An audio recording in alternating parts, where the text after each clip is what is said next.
It's Tuesday, October 3rd, 2017. This is PSN News. Homecoming is just around the corner and we'll bring you the latest on the pro athlete and Penn State alumnus who was selected as the Grand Marshal. We'll also provide updates on the devastating Las Vegas shootings, with the casualty count rising to nearly 60 concert goers.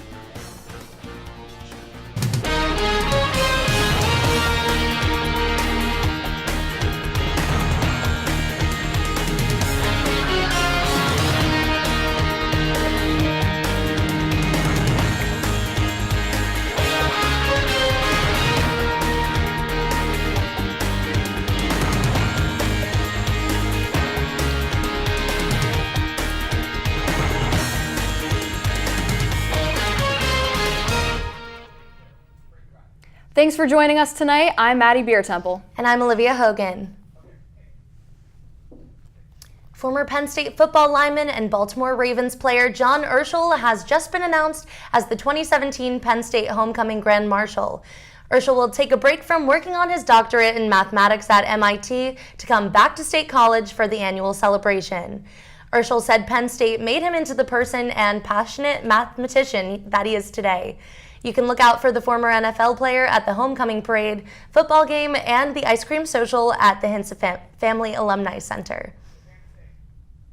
A new bagel crust location will soon open up on North Atherton Street, according to owner Al Rusinke. This will be the third store in the State College area, with the other two located on East Calder Way downtown and Westerly Parkway Plaza. Rusinke said he chose the new address to produce more bagels and act as a backup in case the store's kitchen downtown malfunctions. The new storefront might also open the possibility for the company to start selling bagels wholesale to businesses in the area.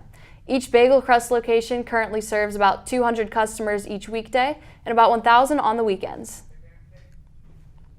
Hip-hop artist Meek Mill canceled his Tussey Mountain performance last week, only hours before he was supposed to go on due to personal reasons. Reporter Jamila White spoke to the Penn State students about the unexpected change-up. Made all these plans, took off from work, did all my work ahead, and we were ready to go to the concert, and suddenly what I hear is he canceled the show without an explanation. This isn't the first time Center County, Pennsylvania witnessed a music festival being canceled. Over the summer, Carandina promised a 3-day music festival featuring huge names like Chance the Rapper, Odessa, John Legend, and many more. Due to low ticket sales, the siblings in charge of the festival, Kalina and Paul Rallis, pulled the plug on the event. Many members of the community believe that maybe the county is to be blamed. I just think it's all about timing. If you put it at a better time in the year, maybe like right before Silly Week, everyone will come a week early to do that. That sounds like a lot of fun. We even had the opportunity to sit down with Erica Cruz, one of the brand ambassadors for Carandina Music Festival. I was really upset. I've been looking forward to it. One of the big incentives when I was working for them was that if I got a certain amount of people to buy tickets or like a certain number of groups to buy like a group package, and I would go to a festival for free. Timothy Ray Brown, the first person to ever be cured of HIV, will speak at the Hub November 1st. In his lecture, The Personification of Hope, he'll talk about his experience with the disease and the impact his cure has had on those with HIV and AIDS. Brown, sometimes called the Berlin patient, was diagnosed in 1995 in Berlin, Germany, where he was treated for the disease. About a decade later, he was diagnosed with cancer and underwent 2 bone marrow transplants when the chemotherapy didn't work. The bone marrow transplants, which were donated by a person with genes resistant to HIV, are what cured Brown of the disease. An alleged altercation between a man and woman involving a handgun took place Saturday evening in Lot 12 near Beaver Stadium. According to the Daily Collegian, they left the Penn State football game because of an argument regarding a text the man had received. They then returned to the lot where the man held the woman at gunpoint in a vehicle, telling her to drive the car. She left the vehicle and contacted police. The man was arraigned on Sunday, October 1st, and according to court documents, he was charged with misdemeanor counts of simple assault, harassment, disorderly conduct, reckless endangerment, and terroristic threats with intent to terrorize another. Coming up next, Bianca Portillo Maldonado will bring you the latest in entertainment news. Stay with us. Welcome back to PSN News. I'm Bianca Portillo-Maldonado with your entertainment update. It was an exciting start of the week for some Penn Staters who found out that they are on this year's homecoming court. Monday was known as Court Clash Day, where committee members surprised new homecoming nominees. This year's student court includes Kayla Castells, Megan McCloskey, Kosar Abolashani, Katie Jordan, Hannah Pullman, Aaron Blackney, Ryan Lennon, Alex Shockley, Jorge Zurita Coronado, and John Muth. Aside from the student court, there is also a university court that includes faculty members voted by students. The homecoming king and queen will be crowned during the homecoming football game on November 11th. Yesterday afternoon, rock artist Tom Petty was rushed to the hospital after going under cardiac arrest in his Malibu home. CBS News claimed that Petty had died and other news outlets picked up on the story, but it turned out that his death was not confirmed by the Los Angeles Police Department.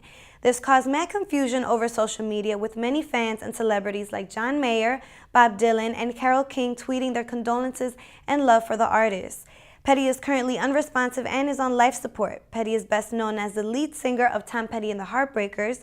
He was inducted into the Rock and Roll Hall of Fame in 2002. It's been nearly a decade since MTV's Total Request Live was canceled, and the show rebooted yesterday afternoon with a new premiere. Airing from its expanded Times Square studio, the music video series began by sending love and prayers to all the victims in Las Vegas. Music artists like Ed Sheeran and DJ Khaled made guest appearances, and Migos performed their new song, Too Hotty. Other artists like Lil Yachty, Demi Lovato, Lil Uzi, and Noah Cyrus are expected to make appearances on the show later this week. The new and improved show will also add a daily pre-show and post-show on Facebook and YouTube, along with a live stream on Lively and Musical.ly. Now moving forward to America's most popular singing competition, American Idol. After being canceled by Fox in 2016, ABC picked it up and has announced their judges for season 15. Lionel Richie, Luke Bryan, and Katy Perry will be on the judges panel. Ryan Seacrest will also be the returning host for the show. He broke the news on Live with Kelly and Ryan. A date for auditions and the premiere of the singing competition has not yet been confirmed. That's your PSN News Entertainment Buzz. We'll have sports updates for you after the break. Stay tuned. Back to PSN News, I'm Samantha Rank with your PSN News Sports Update. Happy Valley became a little happier this weekend after Penn State football defeated Indiana 45-14. The game had a thrilling start when Saquon Barkley had a 98-yard kickoff return only 15 seconds into the game. The team went on to score an additional 3 touchdowns, and Indiana scored 2 touchdowns before the end of the first half, making the score 28-14. The team held its own in the second half, however, kicking a field goal and scoring 2 additional touchdowns. The team's performance this weekend kept them in the Associated Press's top 5, holding its spot as number 4. Penn State's women's volleyball team also had an exciting weekend, defeating the Northwestern Wildcats in all 3 matches. The Wildcats took an initial lead against the Nittany Lions, but player of the game, Simon Lee, led the team to victory with 3 straight kills. Kendall White also contributed to the team's victory with 13 digs of her own. In the second match, the Lions led 10-8 when Ali Franti propelled the team to that match's victory. The third set was identical to the second, resulting in yet another win for the Lions. The team will travel to Columbus, Ohio this week, where they will play Ohio State on Friday at 7 p.m. With October among us, the Major League Baseball season is beginning to wind down. The race for the wild card, however, is only beginning. The Boston Red Sox, the Cleveland Indians, and the Houston Astros captured first-place status in the American League, while the Washington Nationals, the Chicago Cubs, and the Los Angeles Dodgers finished first in the National League. The New York Yankees and the Minnesota Twins will play tonight at 8 p.m. on ESPN in an effort to clinch the American League wild card. The Colorado Rockies and the Arizona Diamondbacks will play tomorrow night, October 4th, at 8 p.m. on TBS as they battle for the National League wild card spot. That's your PSN News Sports Update. After the break, a member of the Puerto Rican student organization will join us to discuss hurricane relief efforts. Stay with us. Hello and welcome back to PSN News. I'm here with Alondra Valentin, a member of the Puerto Rican Student Association, to hear more about the organization's relief efforts after Hurricane Maria wreaked havoc on the island. Thanks so much for being here, Alondra. Thank you for having me. Yeah, absolutely. So can you tell me a little bit about what the PRSA is and what they're doing for relief efforts for the hurricane? The PRSA is a Puerto Rican student association. We're a group of students from Puerto Rican descent and from all over Puerto Rico. We're basically working on different ways to raise money and recollect donations for the island. We're organizing a food drive. We have a GoFundMe in a joint GoFundMe with the Mexican American Student Association, and just different things going on around campus. Mm-hmm. So can you tell me a little bit about what motivated the PRSA to get involved in hurricane relief efforts? After being in a situation where you can't do anything to help your friends or family in the island, you just kind of think this is the easiest way to actually get things moving. If we don't help, who will? Mm-hmm. So I know you guys are collaborating with other Latino organizations, also being that it's Hispanic Heritage Month. Can you tell me a little bit about how that collaboration started for the fundraising efforts and kind of what that's all about? It just started with we usually all know each other. We just reached out and started throwing ideas on how to help out. So how can students who are not involved in the PRSA or other organizations, how can they help out for the relief efforts in Puerto Rico? They can access the GoFundMe page started by the PRSA and the Mexican Student Association. It's gofundme.com/PSU with Mexico NPR. Okay. And has the PRSA done things like this in the past before in terms of fundraising efforts or collaborating with other kind of organizations? We collaborate with different organizations all the time. The Venezuelan Student Association, Latino Caucus, and different orgs. Mm-hmm. All right. Well, thank you so much for being here today. It was great having you. Good luck with your fundraising efforts. And we will see you right after this quick break with the next national news headlines. The deadliest mass shooting in U.S. history left 59 people dead and more than 500 injured after a gunman opened fire on a Jason Aldean concert in Las Vegas late Sunday night. The 64-year-old shooter, Stephen Paddock, was on the 32nd floor of the Mandalay Bay Resort and Casino when he shattered open windows to shoot from above. Paddock killed himself moments before police entered his room, where they found 23 guns and hundreds of rounds of ammunition. According to Paddock's brother, Eric, Stephen was a retired accountant and multimillionaire who gambled often and had no significant criminal history.